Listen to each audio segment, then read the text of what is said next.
Halo teman-teman, tahukah kalian apa saja kelemahan dan tantangan bangsa dan negara Indonesia?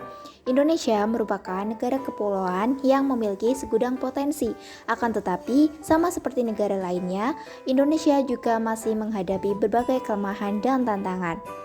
Untuk hal itu, yuk mari kita bahas mengenai keduanya. Kelemahan yang pertama adalah korupsi. Siapa sih yang nggak tahu korupsi? Korupsi masih menjadi masalah besar yang menghambat pembangunan ekonomi dan sosial. Tingginya tingkat korupsi mengurangi efektivitas pemerintah dan pelayanan publik. Yang kedua adalah sumber daya manusia yang rendah. Kualitas pendidikan dan keterampilan tenaga kerja masih perlu ditingkatkan untuk bersaing di pasar global. Banyak lulusan yang tidak siap kerja atau memiliki keterampilan yang tidak sesuai dengan kebutuhan industri. Yang ketiga atau yang terakhir adalah infrastruktur yang kurang memadai. Meskipun ada peningkatan dalam beberapa tahun terakhir, masih banyak daerah yang belum memiliki infrastruktur yang memadai, seperti jalan, listrik, dan air bersih. Nah, itu dia. Setelah kita mengetahui kelemahan, yuk kita simak juga penjelasan mengenai tantangan. Tantangan yang pertama adalah intoleransi. Intoleransi dapat didefinisikan sebagai keadaan di mana seseorang atau sekelompok masyarakat selalu memaksakan keyakinannya untuk dituruti pihak lain. Padahal, sesungguhnya pihak lain pun mempunyai hak yang sama dalam kehidupan berbangsa dan bernegara. Sikap intoleransi di Indonesia berupa sikap memungkiri kemajemukan atau keberagaman sebagai keniscayaan selanjutnya.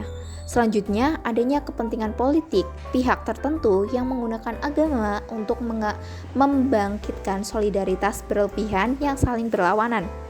Yang kedua adalah radikalisme.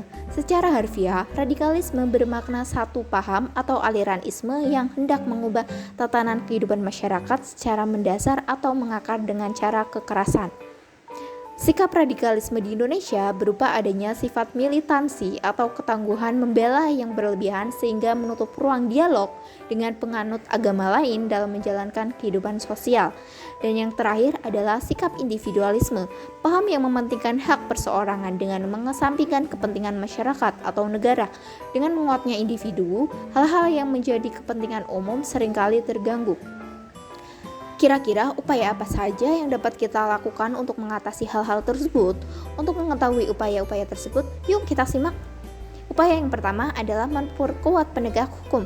Memperkuat penegak hukum perlu adanya penegak hukum yang kuat dan lembaga anti korupsi serta perlu meningkatkan transparansi dan akuntabilitas dalam pemerintahan supaya perbuatan korupsi dapat diminimalisir. Yang kedua adalah peningkatan pendidikan dan keterampilan. Perlu adanya peningkatan pada kualitas pendidikan serta pelatihan keterampilan untuk menghasilkan tenaga kerja yang lebih kompeten dan sesuai dengan kebutuhan industri. Dan yang ketiga, yang terakhir adalah keadilan sosial, memastikan adanya kesetaraan, hak, dan kesempatan bagi semua anggota masyarakat tanpa memandang latar belakang mereka. Nah, itu dia penjelasan mengenai kelemahan dan tantangan serta solusi yang dihadapi oleh Indonesia. Sampai jumpa di materi selanjutnya. Terima kasih, bye-bye.